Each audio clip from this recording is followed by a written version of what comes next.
Either because we got to talk about Sunday. But first, let's dive into Saturday with some city timing. Because, for instance, Oklahoma City, you kicked off the weekend here with some sunshine.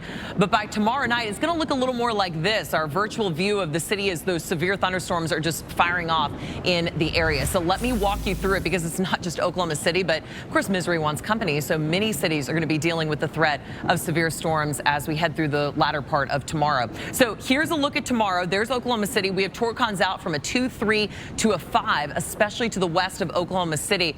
And one thing to note is this is going to be way later in the day. So when you wake up in the morning, don't expect big storms. Even by the afternoon, don't expect big storms. This is going to be pretty much about 6, 7 o'clock and on that we could see these storms start to pop up. So don't let that fool you tomorrow if the day is kind of going real smooth and you're like, what severe weather are they talking about?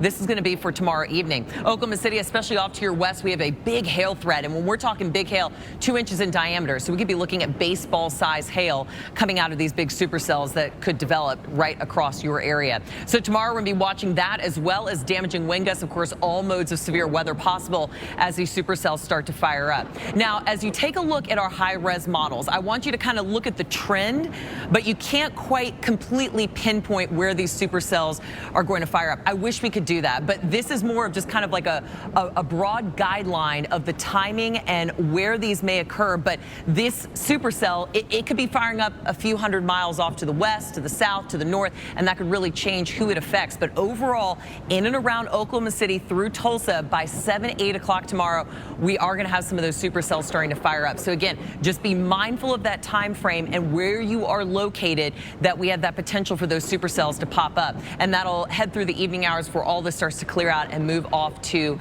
the east. Now, Wichita, another one Dr. Knabb pointed out too, that has a threat for large hail as well as damaging wind gusts and a tornado threat, because this is a look at our winds with height. We're looking at the wind shear, the directional shear. This is kind of a 3D image of what we call a hodograph. So it kind of shows us what kind of shear we have in the environment. And so when you start out winds out of the southeast of the surface and you see them really increasing with height as well as a different direction, that shows you the atmosphere is capable of producing that rotating motion. So tomorrow we do have a torcon out for Wichita around 3, off to the west around a 5. So again, torcon is getting higher as we head through the afternoon.